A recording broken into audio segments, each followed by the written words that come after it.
We are podcasting from the Diocese of Raleigh Studios. Thank you for joining us on another edition of A Catholic Life. I'm your host, Billy Atwell. If you enjoy the podcasts provided by the Diocese, please consider showing your support by writing or rating the Diocese on iTunes. You can find the podcast there. Those ratings go a long way to do two things. One, it helps the podcast move up in rankings and get a little bit of exposure, especially locally. But it also gives people who are considering the podcast kind of a window into what you're thinking about the podcast. It really shows people what real listeners are thinking.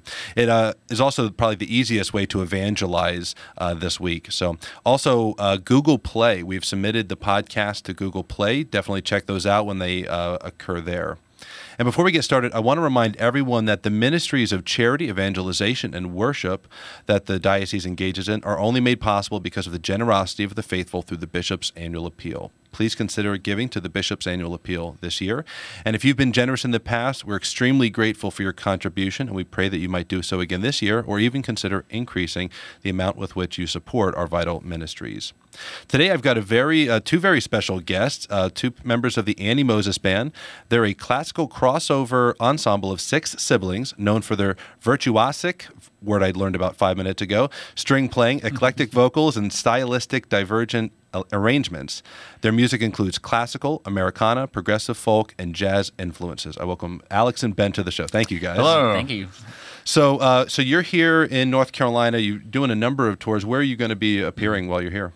We're here right now at St. Michael's Parish in Cary. So we're doing a 3-day mission for them, participated in the weekend services as well. So I had quite a surprise. My parents live in Cary. I usually go to Mass in Raleigh where I live, and I just happened to go this weekend, and I thought to myself, Wayne Kusher, the music director, has done an amazing job. It's only been a month, and he's got all these new amazing talents. I see strings in the back and everything. Yeah. Then I realized, oh, wait a minute, there's the poster. The Annie Moses Band is here. Yeah, that was us. Yeah. I had my weeks all turned around on me. But so you're not only going to be in Raleigh, though. You're going to be in other cities. What cities are you guys stopping along in? Well, this trip, we tour all over the country. Right now, this is our last stop on this tour before we head back home for a little bit. We'll be in Georgia next weekend, and then actually coming back to Wilmington for the Phalian Hall out there, and then we're playing Merle Fest coming up in Wilkesboro just in about a week. So we'll have a few more things happen in this neck of the woods, but anyway, then we'll be all over the country. So very good. Yeah, and we'll be excited to have you back then for sure. Thanks. Talk a little bit about the background of the Annie Moses Band. Maybe starting with the name. It's kind of a unique name. You hear it, it's like, okay, is there a Moses connection or what might it be? So tell us about the background. Well, Annie Moses was our great-grandmother, and so when we began the band, we looked back at our family history and really saw this legacy, beginning with her of faith, family, and music, coming down 4 generations. Annie Moses was a sharecropper, worked in cotton fields her whole life during the Great Depression, and was just dirt poor, didn't have anything. But her daughter Jane was incredibly talented, beautiful young girl, and had a voice very reminiscent of her era, kind of a Shirley Jones, Julie Andrews style singing voice. And Annie Moses pulled together her meager means to facilitate Jane's talent. And our grandma Jane didn't have many musical opportunities, but our mother went on to study vocal performance at Oklahoma City University, and then she met our father in that process. And when we came along, they had this vision for us studying music. And so from a young age, 4 or 5, depending on the child, we began to play stringed instruments and learned to sing and different talents like that. So we pursued that and ended up going to the Juilliard School for a time. And during that process, started the Annie Moses Band, which was, I think, back in 2003. Yeah. So we've been... Actually, 2002. Yeah. So we've been touring well over a decade and enjoying every minute of it. So talk about the dynamics of 6 siblings working together, playing together, traveling together. I'd imagine you're driving most places, given the amount of gear you're going to have to bring. Yeah. I'm sure there are some road warriors. moments you don't want on your album cover, but talk about it's not all glamour, for sure. Yeah. I don't talk about some of the dynamics there of just life in general, of being a family band like that. Yeah. Well, it's interesting. Everyone wants to know, the real story of a family that works together and performs together. For us, we grew up in a very devout home, and a home that our parents facilitated I think a lot of love between the siblings. Just not getting along was not an option really in daily life, and so we, from an early time, I think, learned to work together and learned to do that. And our life on the road has been an extension of that. We're all actually really good friends and enjoy our time together. So it's interesting, and we have a very open and honest ability to disagree if we do, or if we have other thoughts, but we always hash it out and come to some sort of consensus. You'd have to find some conflict resolution. I would assume. Something's got to work. Yeah, we were all homeschooled growing up, so and that was really an extension of our musical pursuits, because of course, private school or public school, your time is taken up by other things a lot of the time. So for us, that was gave us the time we needed to focus in on our music, and in that process, we did a lot of family prayer. That was something my parents were very committed to, and so growing up, music and prayer were at the center of our home. And I think those two things together really bonded us to one another and prepared us for what can sometimes be a rigorous life, a lot of travel and a lot of performances. But we enjoy it because we do it together. It's funny for us because we think of it the opposite. We think a 4-piece rock band that meets in college, how do they stay together under the pressures of the road with such a... Most don't. Yeah, most don't. So and for us, I think we see family as being a plus, not a negative. Yeah. What are the age ranges? Oh, goodness. It's about a 14-year span from Annie to Jeremiah is our youngest brother. So Okay. Yeah. How old's the youngest? 18. 18? Okay. Yeah. All right. So, and this has been going on, you said, about 12 years? He was 3. No, well, we did our first tour in 2002, so like 14 years ago. Wow. And then, he was 4. Yeah, so he's grown up around it. Yeah, he's a born and bred touring musician. You wouldn't know what to do without it, I'm sure. Yeah. You had mentioned something that, Ben, that I thought was interesting. You said that music and prayer was at the center of our home. And this is anecdotal entirely, but I always felt like, obviously, people who pray regularly are healthy people emotionally, typically, and spiritually, because they're very connected with God. But I always have found that people who are very musically connected and they're very involved in music, I don't know if it's got to do with the ability to regularly express emotion through this medium or what it might be. But have you all found that individually to be a really helpful part of your life, to be able to constantly express emotion through music? Yeah, I think so. Our mother read a book when we were very young by Ross Campbell, who's a child psychologist, and it was called How to Really Love Your Child. And later on, it was adapted to the book The 5 Love Languages. Oh, yeah.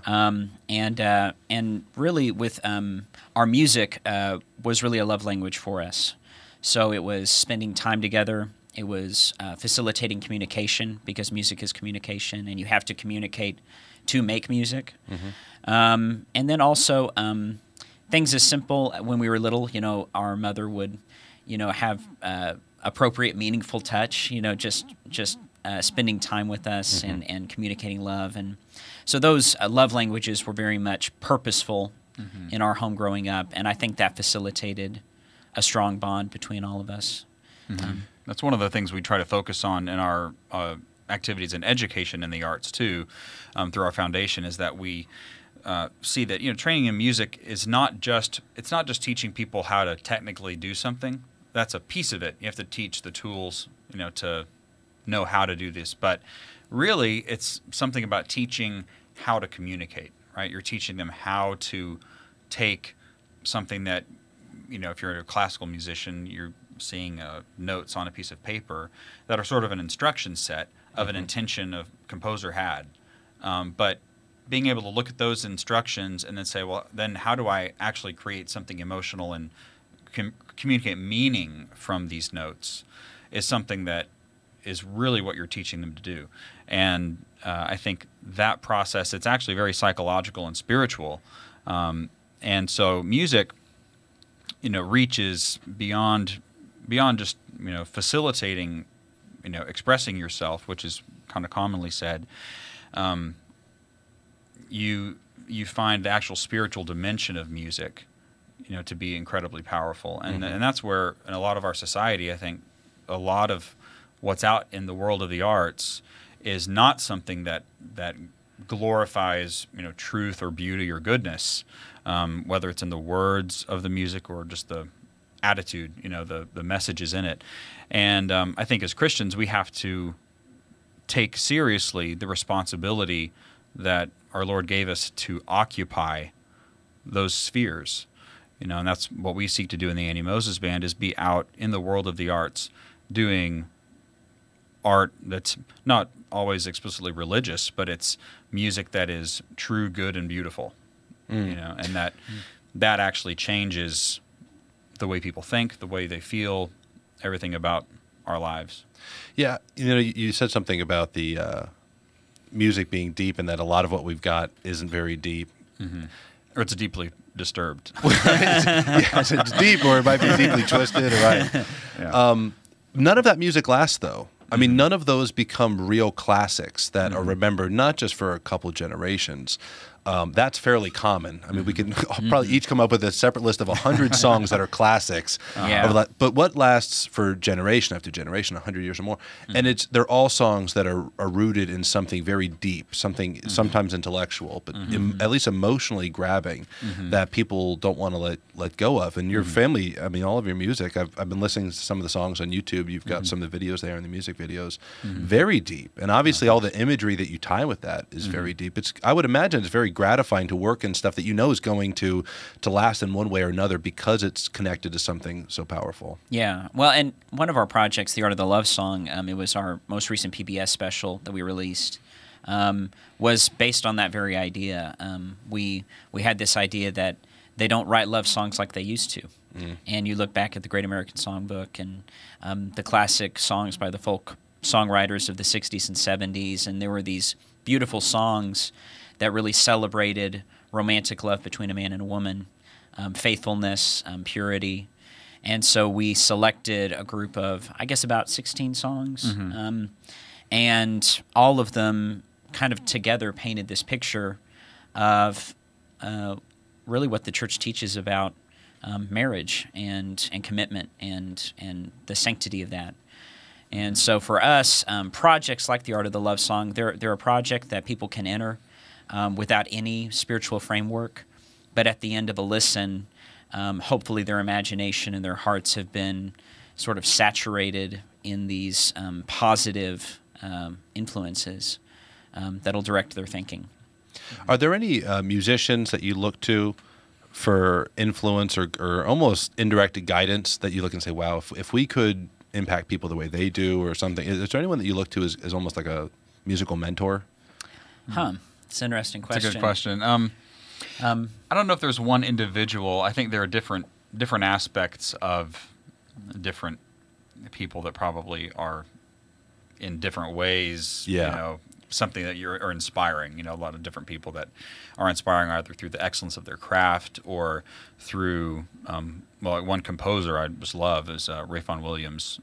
He was a classical composer, but took a lot of actually like ancient music, like even church works and other things, and wrote much of what is still known of like English hymns that he collected and took from like English folk melodies and other things. And like as a composer, I really admire him.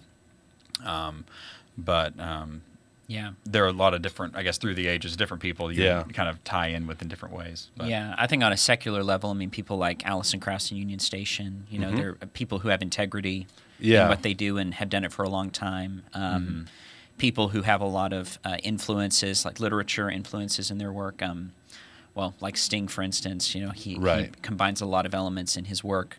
But you look at the range, and you don't admire everything about people, but you pull out the good and try to emulate that. Absolutely.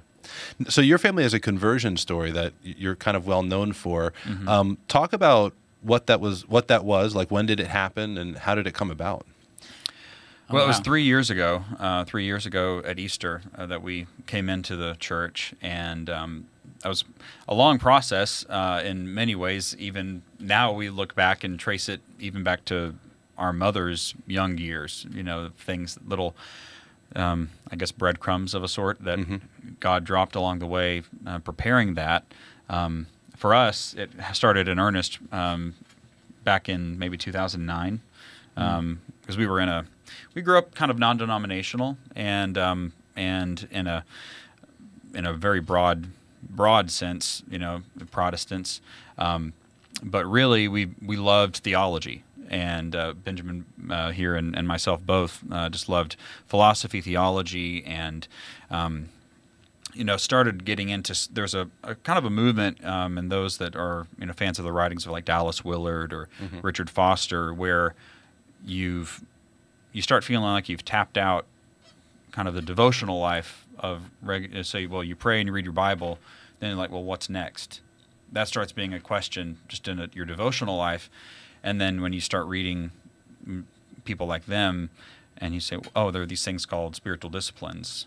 What is that? And then, well, it's like, well, that's St. Ignatius of Loyola, and it's like, oh, he was Catholic. And then, for many years, like G.K. Chesterton was one of my favorite authors. Yeah. And it's like, man, that's weird. He's Catholic too.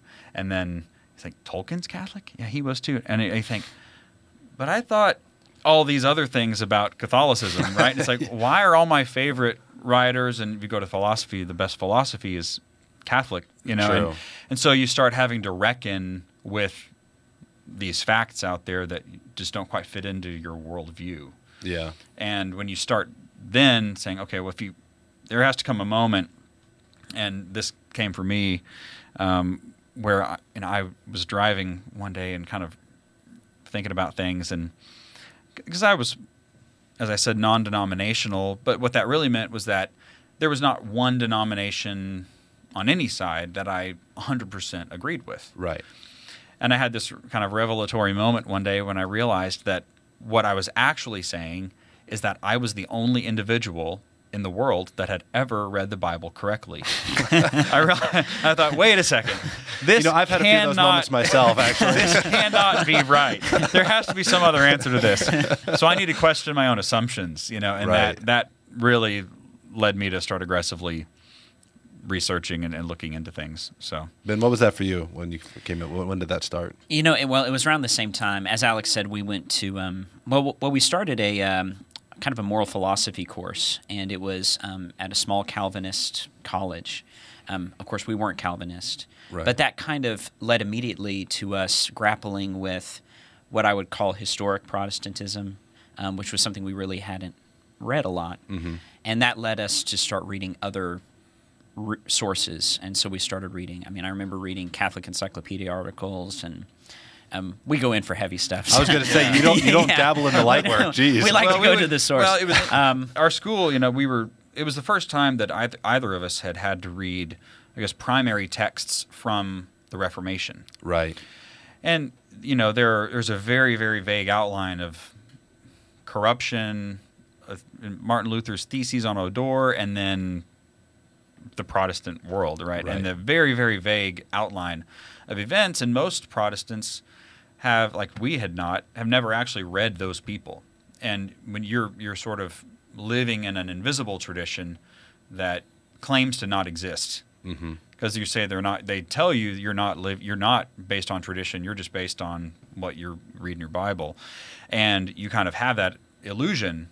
But then you realize, no, wait a second. Everything I've been taught is actually the teachings of a tradition. And you ask your pastor, and it's like, well, why is this your answer for this scripture? And it's like, well, that's what I was taught in school. Yeah. And it's like, oh, okay, well, wait a second. There is a tradition here. And his professor can trail that back a step. Right. Yeah. And then you start looking, well, when did my church actually start? It's like, well, it was 70 years ago. And you start going back, and then so we read Luther. We had to read The Bondage of the Will for school.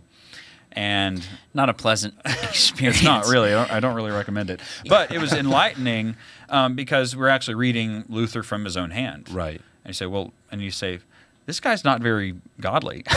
Yeah. Really, he's kind of hateful. You just don't like him. Yeah, and so you say, well, then you say, okay, well, what else was going on? And so we were kind of, I guess, a little bit rebellious in our school. So we were reading Bondage of the Will. We would also read Erasmus, The Freedom of the Will, his response to Luther. And You're the most unconcerning rebels ever, by the way. Yeah. Outside of the recommended text, we were reading optional text. Go crazy, right. gentlemen. Yeah, that's right. Pretty out there. Yeah. But anyway, that just led, and then we just started trying to get all sides of the story. Right. Yeah. And then, that leads to like, well, what does the Catholic Church say about itself? And that's really the biggest thing. As a Protestant, you're basing everything most of the time on third-hand information. Right. And so when you actually get down to saying, I'm going to go to actually see what a Catholic says Catholics believe, and that's a whole different world than everything you ever thought. So yeah. Well, and I think, too, there were a series of experiences. There was a moment, you asking about a moment, there was a moment I remember when me and Alex were actually debating this, because I was playing devil's advocate a little bit in our discussions. I think more for social reasons, because, becoming Catholic is a big step on a social sense. And we were going back and forth, and I remember realizing that I was arguing something that I didn't quite believe. Yeah. And there comes that moment, you're like, do I really believe what I'm arguing? And a big moment actually was a good friend of ours who was in the same program we were in, went to a Eastern Orthodox liturgy, and he wrote us a big email saying he had this experience there that was life-changing.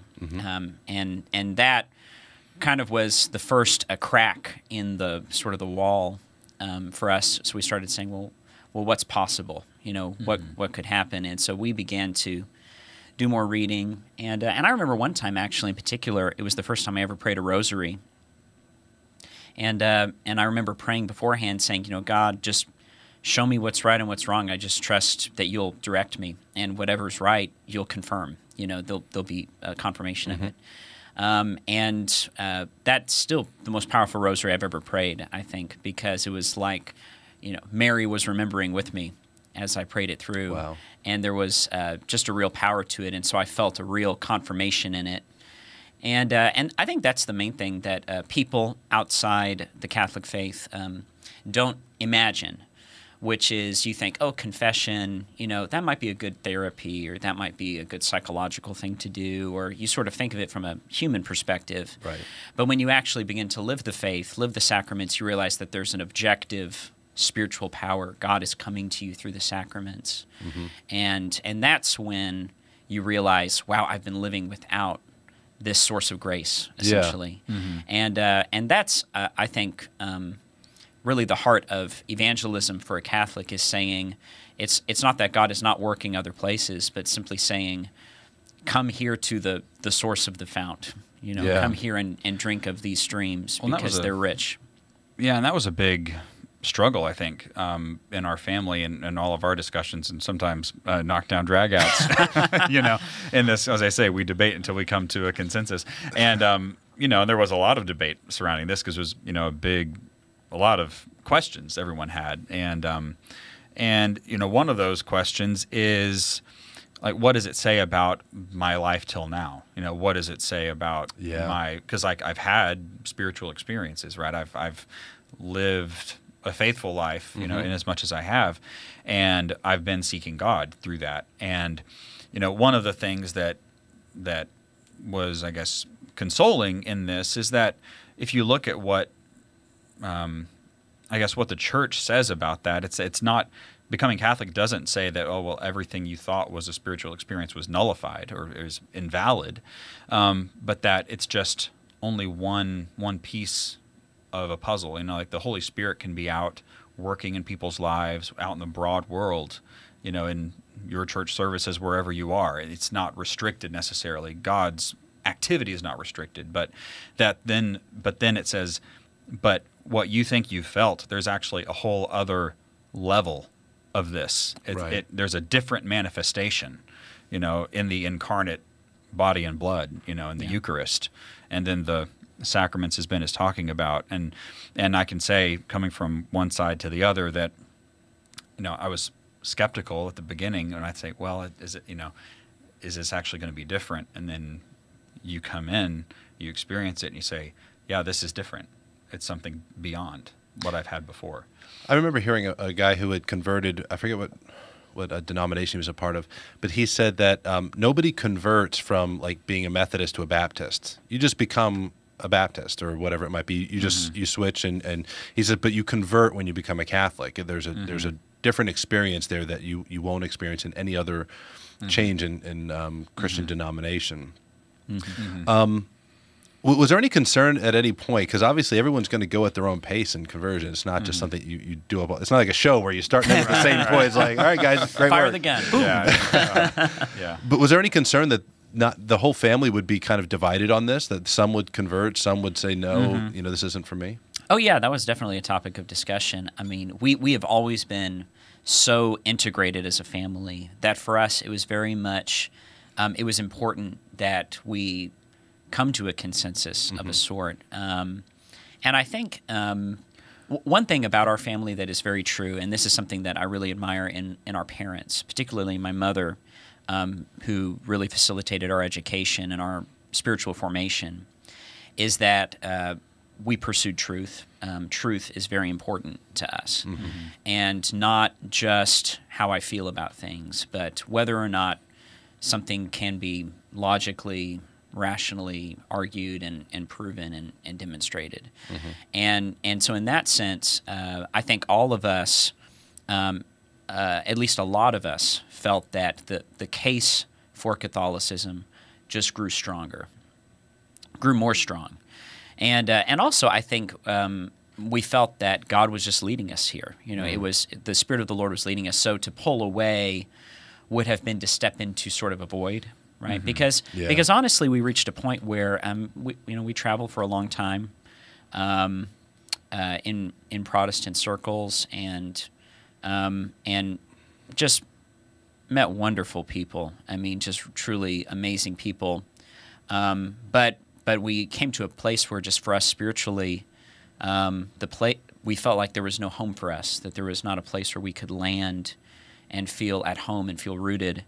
And so for us, it was simply saying, God's telling us to go to this, cross this bridge, and be rooted. And so, yeah, it was an act of faith, and everyone was sort of at a different place, in different ways. But I can say that today there's just a tremendous amount of unity in just the practicing the sacraments. I mean, there's something to be said, and someone said this, I think, in our RCIA course, that you'll never understand it all, but at some point you have to take an act of faith. And I think for all of us, that act of faith has led to knowledge that's different, an experiential knowledge and an experiential knowing that you can't have on the back end, until you've taken the step. Yeah, so. I remember before my conversion, my wife and I honeymooned in Italy, and we got to see St. Peter's and some of the great cathedrals. Seeds were getting planted, huh? yeah, they were, and it was pretty amazing. Even though looking back at it, I wish I could go again now because it'd be, I'm sure, different. But in that process, we saw these amazing cathedrals, and we got to meet a gentleman who is a sculptor there, and he's an Irish sculptor, and he's a Catholic, and actually a member of Opus Dei. And so we got to go see his shop in Florence and talked a little while, and I thought I was making an architectural comment, and I was like, man, these cathedrals, it's just amazing. I said, and you just feel that, it's such an amazing, like, when you walk in, it's just this amazing, like, feeling you have, and this like, presence or something. He said, or I don't know if I even used that word, and he said, yeah, that's the presence. I was like, you mean... What do you mean exactly? And he's like, no, that's Jesus. That's the presence of Jesus. And I was like, oh. Yeah, if you don't know Eucharistic language, the word presence in the guy, it's like, it's a little space yeah, agey and I was like, oh, so you're saying what I'm feeling, it's not because it's granite and the ceiling is 50 feet high. It's because God is there. Right. And I told him at the time, kind of in the in-between time, I'd been attending this, conservative Anglican, like African Anglican parish, which is kind of an interesting middle place. But I always had believed in like real communion. Like whenever I took communion, I believed, because you read the Bible and you can't not believe. Yeah. If you're honest, you have to work your way out of it almost. Yeah, you have to explain it away. But the idea that this thing is there, that Jesus is abiding in this place, and he said, well, if you believe that, then what else is there? And I thought, well, I don't know exactly. I'll get back to you on that. But that was an interesting moment for me. Yeah. In that whole. Well, one thing too that I remember thinking on the whole journey was I remember when I was Protestant reading the passage in the Gospels where Jesus said to the man on the mat, your sins are forgiven, right? And then he says, to prove this, I'll get up and walk. And I remember reading that story and thinking, how wonderful would it be for Jesus to say that to you, right? Because I think for a Protestant, you think, well, God, you just ask God to forgive you and God will forgive you, which, that is true. God will forgive you if you ask for forgiveness. But the objectivity of it, just how objective it would be to hear Jesus say that over you. And I remember thinking, boy, I wish that I could experience that myself. And how much better would it have been if Jesus had made that so? Yeah. And that thought occurred to me long before we ever thought about becoming Catholic. Mm-hmm. And in many ways, the thing that I kept on returning to, whether it was teachings about Mary, whether it was teachings about the church, I kept on asking, what would be the best scenario, right? Not just what's the scenario that I find easiest to believe, but what would be truly the greatest thing? Would it be the Immaculate Conception, or would it be, there's just this woman, Yeah. Is it that, it's a symbol, or is it that God is here, in the Eucharist? Right. What is the most beautiful belief? What is the deepest belief? What would be the most glorifying to God because it's truly a miraculous thing? That's such an interesting perspective. I've never thought of it that way. And so when I thought that way, I said, I want to be somebody who has enough faith in God that I believe him to have done the best thing. Because, wow. So when I go to confession, I get to hear Jesus through the person of the priest say those words over me, and I get the same experience that the man on the mat got. Jesus didn't just give that guy a bonus, and everybody else. Yeah. It's something we can all have, and he wanted everyone to have that experience. And in the same way, he wanted us all to be present with him in the Eucharist. He didn't just want the apostles to luck out on life's lottery, and then the rest of us are, eating bread and crackers. Right. And in that sense, when you think of it that way, you realize just how powerful it is. I remember watching that great film, A Man for All Seasons, and there's that final speech that Thomas More gives, and we watched it during our conversion process, and I remember hearing him say this line, and it basically, I'm paraphrasing it, and it's a beautiful line, but he says, the authority that came from the mouth of Christ himself to Peter. And it really speared me when I heard it, because I realized that I had really not been putting enough emphasis on the words of Christ, right? That the mouth of Christ himself said, I give you the keys of the kingdom. Right. And you don't throw your keys to just anybody, Yeah. Here are the keys to my car, here are the keys to my house.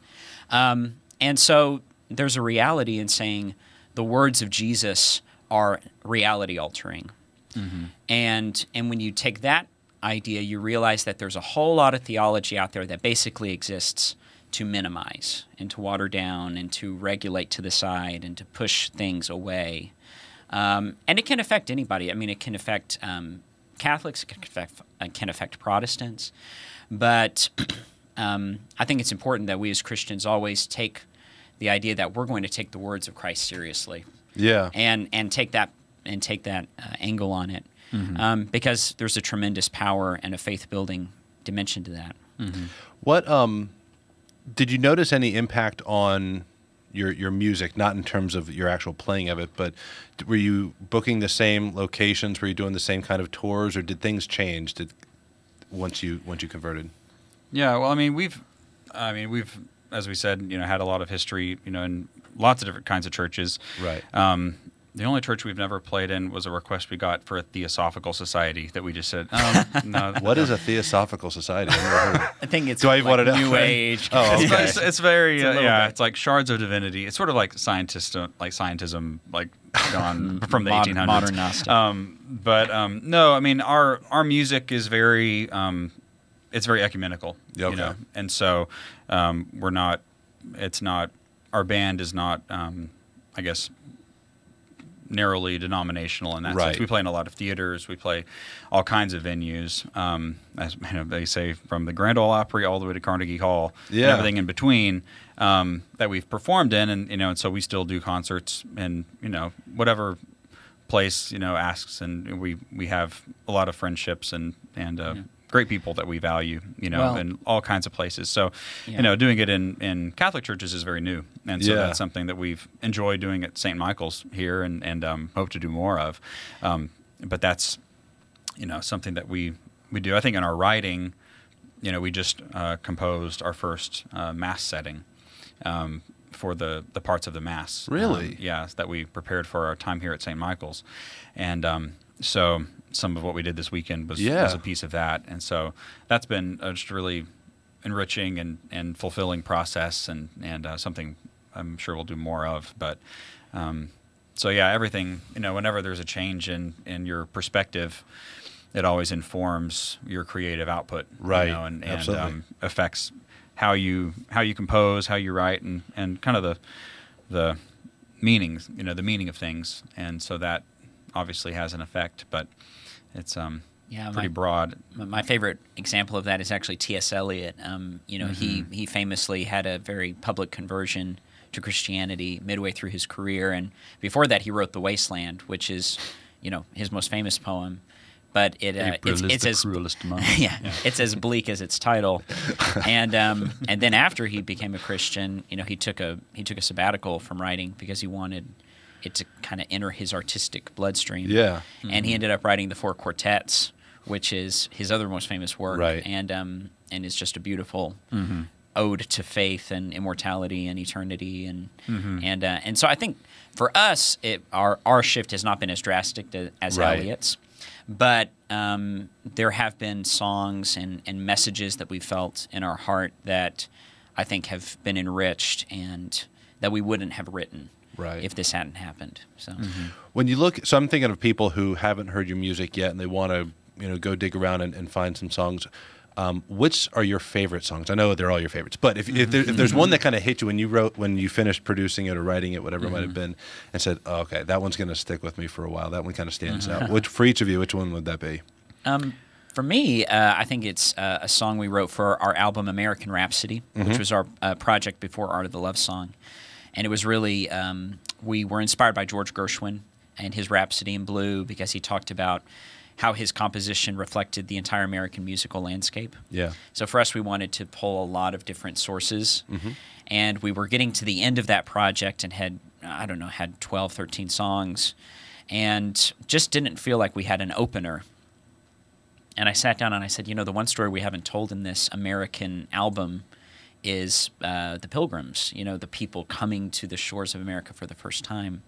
And so I came up with this hook, In the New World, and started to It's a good one. Yeah, to write about it. And I think all of us really caught the imaginative fire of this, just really what's an incredible concept. And you see it in American history, but you see it also all through the Bible, just this idea of the New Jerusalem, just in front of us, this the city on a hill. And for me, that song is a very powerful song and meaningful. That was the last one I listened to before I came downstairs to interview you guys. Oh, yeah. Now, your sister, who's the lead singer of that, what's her name? Annie. Annie. Okay, so she'll stand out to people when you see you, Yes. you'll recognize her. Yeah.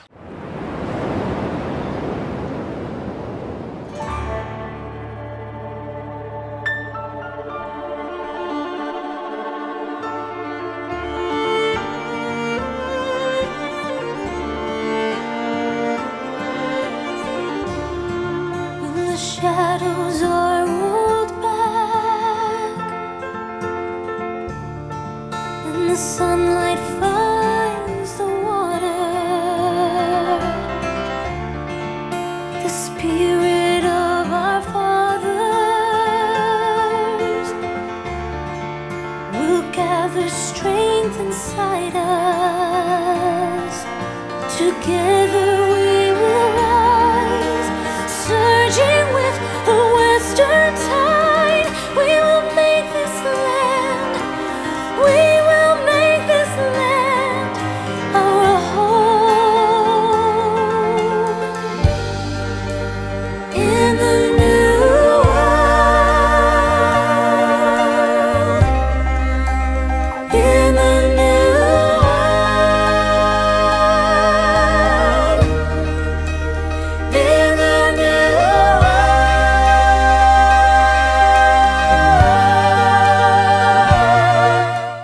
What's yours? Well, I thought about saying that one too. Let's see. You know, a lot of people love our Christmas music, so there's a lot of Christmas music online I people saw can that. check out. That's very popular, and we love playing. We actually have several been on that song, the music video. We filmed on a long trip we took last summer. And we'll actually have several more videos coming out from that. One of them that was just a lot of fun is a song I wrote called West Pioneer, which was just about the westward drive and kind of, you know, following the setting sun, kind of, you know, and the ideas of looking for El Dorado, or, you know, this kind of myth of the West. And that music video was a lot of fun to film. Mainly because Alex I got to ride an awesome black horse in slow motion. So that was fun. Every young man's dream, I think. Right. So that was fun. Yeah. And anyway, so yeah, that one's not released yet, but people can keep an eye out for it. One video that is released that's very popular and has had a real impact is a music video called Blush. That really was an exploration. I was reading in the prophet Jeremiah, and there was a line that stuck out to me where he said, "The people of Israel are a people who have forgotten how to blush." And of course, Hebrew prophecy and poetry is very, you know, literal, and just kind of leapt out at me. And I took it to my mother, who's a great lyricist and songwriter, and she was intrigued by it, and so she wrote this beautiful lyric that really is just an exploration of the idea that there was a different time when our society and our culture had more privacy, more respect. There was this concept of human dignity, Right. and the importance of fidelity and purity.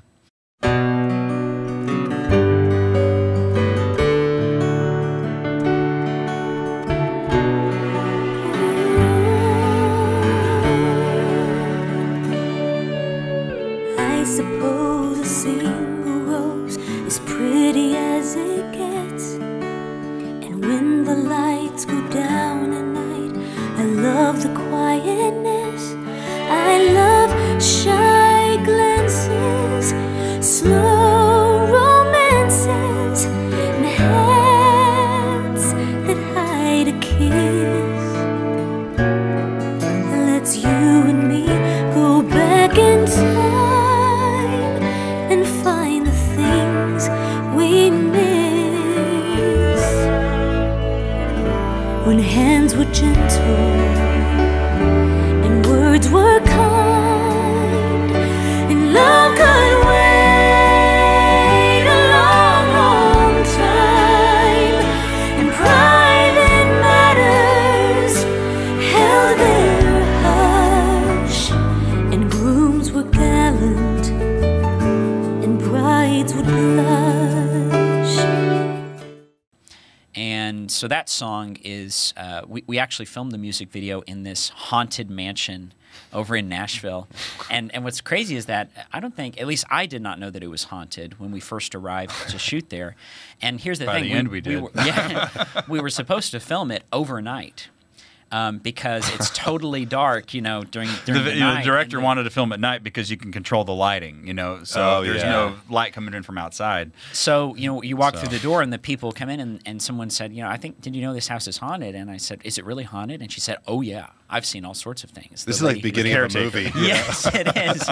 And so, and so I remember it was like 3 a.m. or something, and just laying down on the. It's literally a room wasn't it a room where somebody was like killed? Yeah, it was. There was like murders, and there was a brothel They have there. a table. They have a terrible table things. there that like one of the battles of the Civil War was planned around. Like the general sat at the table, and anyway, And so people come there to thousands and literally they have like thousands of men ghost tours died. at night. You know, Wow. people go. So Yeah. we were there filming it overnight. You know, Yeah. in our performing Yeah. duds and stuff. So and it was one of it those was- unnerving experiences, but it led to a beautiful music video. Yeah, totally. So yeah. so that was fun. Yeah.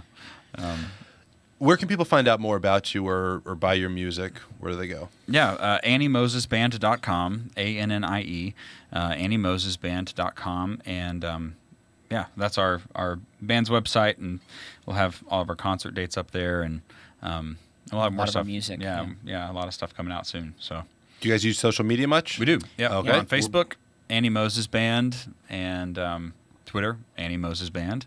I see the trend here. Yeah. Yes. You guys are good with branding Instagram, too. Annie Look Moses at you, like Band. professional marketers also. Yeah. Find us Well, everywhere. Yeah. Well, Alex, Ben, thank you so much. I appreciate the time. I know you guys have a busy schedule, but to come down here and join me for this podcast, I really Oh, appreciate thank you. it. Oh, thank you very for much. having us.